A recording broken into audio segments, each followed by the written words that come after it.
So if you're anything like me, and you have TikTok, you have Instagram, you have Snapchat, you have YouTube, you've encountered a lot of the same things I probably have in regards to Christian content.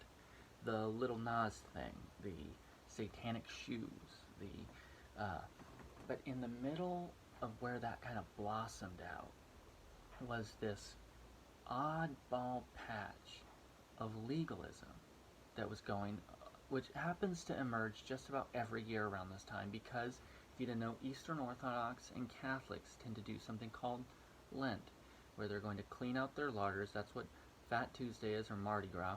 They're going to clean out all like the nice foods and things from their home, and then they're going to fast all the way up to either Good Friday or Easter. And Protestants typically don't do this, though there are some that may, like real Orthodox, like Lutherans or Methodists may. And this kind of exposes a rift between these different branches of the main vine that the ones on this side, the more orthodoxic, or those that are almost borderline Judaizers, will say over on these people that they need to give up like a lot of different things. Because Lent is not what it used to be, they'll say like, well, I'm giving up video games or caffeine or things like that for Lent rather than just food like it was originally designed to be. And as a result, it brings up like, well, where legalism tends to like flex its muscles the most are places like words that are spoken, swearing, cursing, and cussing, which are not the same thing, and I can talk about that on some other day. The physical appearance of a person, means of dress, tattoos, piercings, hair color, and style. Then the number 3 thing is maybe the biggest, and it's diet. It's the things people eat. And over here there's like obviously Jews, Muslims abstain from pork, and they keep what's called kosher, as well as Muslims also enforce that you're not allowed to have fermented alcohols. They don't have a problem with distilled, just the Quran specifically forbids fermentation. And then on top of that, you've got Hindus that forbid the consumption of beef, and then a lot of them even go even further than that, and that they're completely vegetarian or vegan. Zen Buddhism tends to coincide with vegetarian or veganism.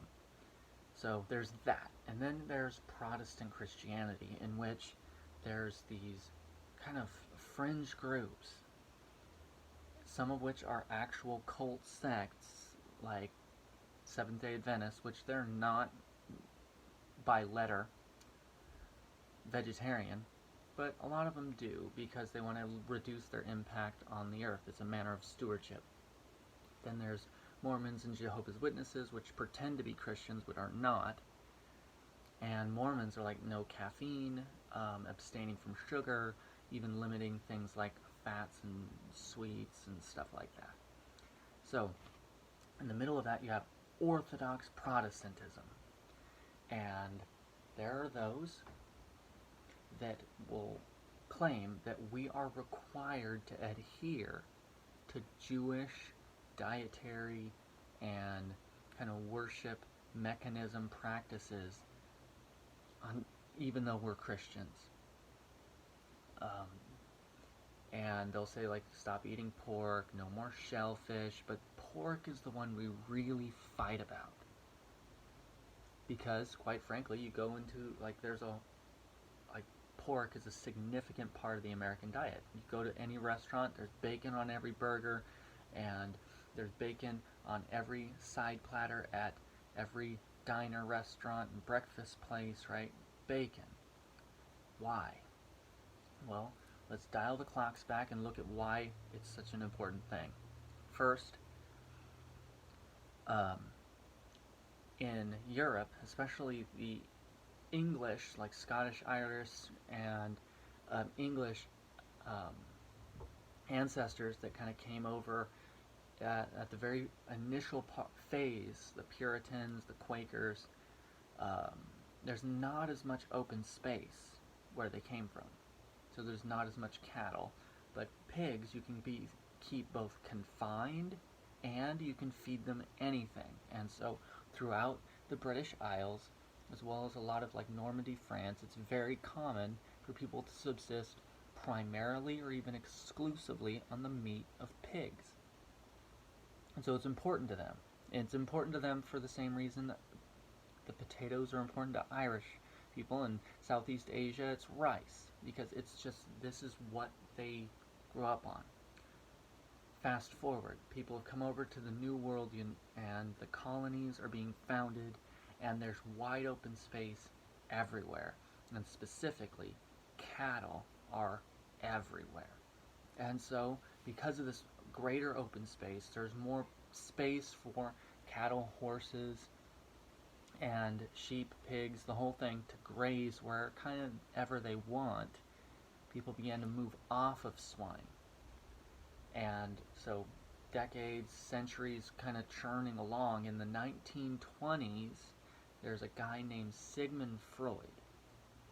And he is a Jewish psychiatrist and invents psychoanalysis, the talking cure, and psychology, and he uses that to try to help his patients. He has a nephew whom he would take long walks in the wilderness with, named Edward Bernays. That guy is known as history as the father of public relations. And he uses his uncle's psychoanalysis, psychology, as a means to market products. And there's a company called Beecher Nut Packaging, which is primarily responsible for packaging meats and cheeses, specifically pork more than anything else, contacts him to use his revolutionary advertising mechanism to try and sell more bacon to the American consumer at a time when breakfast was primarily just jelly on toast and a cigarette. And so he invents something called going to the expert, getting the expert opinion. And so goes to these doctors and asks them, which is better, what they normally do versus bacon and eggs. And of course they all respond, yeah, high protein, yeah, eat this over here. And he runs with it. And thus the 4 out of 5 dentists recommend, 5 out of 5 physicians, dermatologists, whatever, this is the number one most recommended product by dermatologists or whatever, was born, that advertising mechanism. And it was used to sell bacon and entrench it in the American psyche as the American breakfast. Now, that was the 20s. It's been almost 100 years since then. There's been 3-4 generations in sequence, 2 of which were subjected to the wartime conditions and rationing and the Dust Bowl, and so you have major famines and things like that that are entrenched in the American psyche as well. And so, like, there is a sense of, you're not going to take away my food, and this is my food. That's why. It doesn't have anything to do with theology. The reason why Americans love bacon is that they've been conditioned to do so. But does that mean that we shouldn't?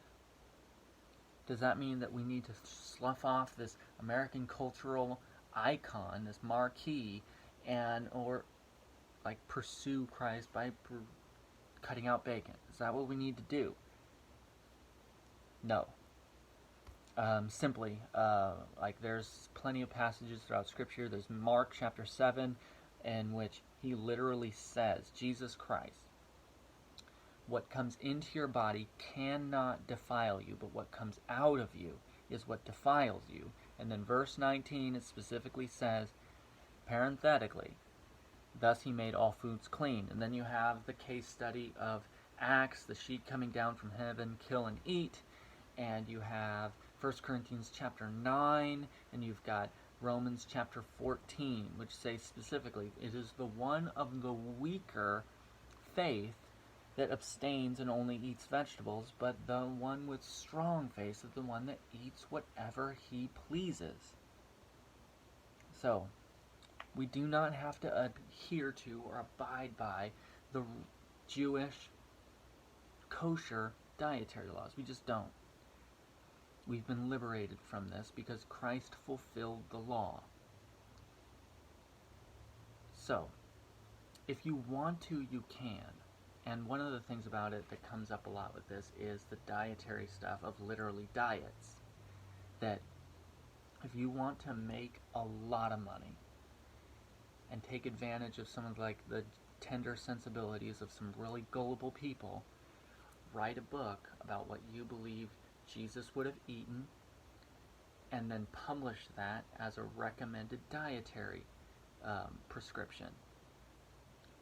You will be able to laugh your way all the way to the bank with the millions of dollars you will then rake in. And people will do this so that they'll try to say that the reason that God forbade the nation of Israel from eating shellfish or from eating pork or whatever else was for the purpose of protecting them from foodborne illnesses. But they were allowed to eat beef, and beef carries tapeworm just as much as pork can. The only difference is that it's easier to cook it more thoroughly. It's more evident when it is and isn't. So it's not that. It's not those, like, those scientific things are interesting and whatever, but that's not the reason that God was commanding these things to be done. It's really specifically for the purpose of obedience. If you love me, you will obey my commands. And yes, they have rewards. Yes, they have benefits. But most of them are actually more of a breaking off from. It says don't have two different kinds of fabric. Do not have your crops planted side by side. Do not give your daughters in marriage. Do not accept their sons in marriage or accept their daughters in marriage, because specifically you will run after their gods instead of me. You will learn their ways and you will betray me through idolatry. Every single one of these things, shellfish and the pork and all that, was specifically that if they're eating pork all of the time, you can't eat pork. How often are you going to be eating together? Never. But it actually creates an open invitation at the same time that I'm eating lamb. You don't have a problem with eating lamb. So if you want to come over and have some lamb with me, you can do that. It's drawing the outsider into a controlled environment where you can share the gospel with them, where they can see your life in a more contrastive manner. They can see what you are like in your native environment. And then if you are living according to God's will and God's law, they will see that what you are doing is good and it benefits and it is profitable, and as a result, they will begin to thirst after what you have. And now the table is set literally for gospel presentation.